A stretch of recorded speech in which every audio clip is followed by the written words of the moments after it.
بالغرابه. ويعني اخرهم كان القبض على نجل داعيه اسلامي شهير هو الشيخ محمد حسان، ابنه اتقبض عليه في لا يسري مؤكد خلاص ان ده ابن الشيخ محمد حسان.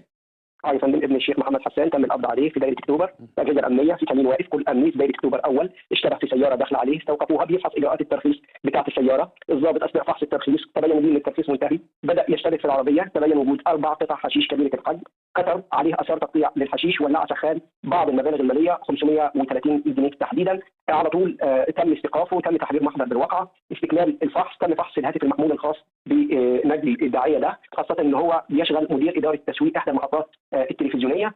تبين ليه فيه على مواقع التواصل الاجتماعي وتطبيقات التواصل في حديث متبادل بين طرف اخر على شراء مخدر الحشيش، وايضا في بعض الصور ليه وهو بيحمل سلاح خرطوشي.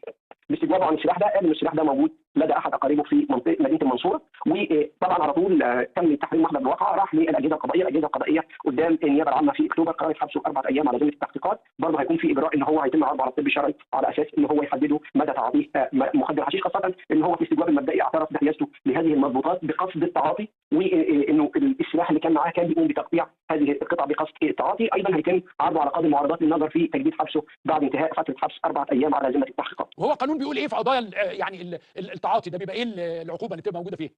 هو نشوف بس القيد والوصف للنيابه العامه اللي هو احنا دلوقتي بنتكلم حبس بحيازه مواد مخدره، هل هي بقصد التعاطي او بقصد الاتجار؟ ده جهات التحقيق هي اللي بتحدد. وبعد كده اذا كان هيتم النيابه العامه وفقا لاستكمال تحقيقاتها ان تحيله محبوس او تحيله مخلى سبيله باتهامات، بعد كده نقدر نقول اذا كان تعاطي هيروح قدام محكمه الجنح او هيكون اتجار هيروح قدام محكمه الجنايات وفقا للقيد والوصف اللي بتحدده النيابه العامه في هذه الواقعه، خاصه انه الضابط اللي حضر هذه الواقعه تم تحرير هذه الواقعه واقعه تلبس موجود، الحشيش موجود معاه جوه عربيته، وتم تحرير المحضر وراح على طول للاجهزه القضائيه اللي باشرت تحقيقاتها مع هذا المتهم في هذه الواقعه.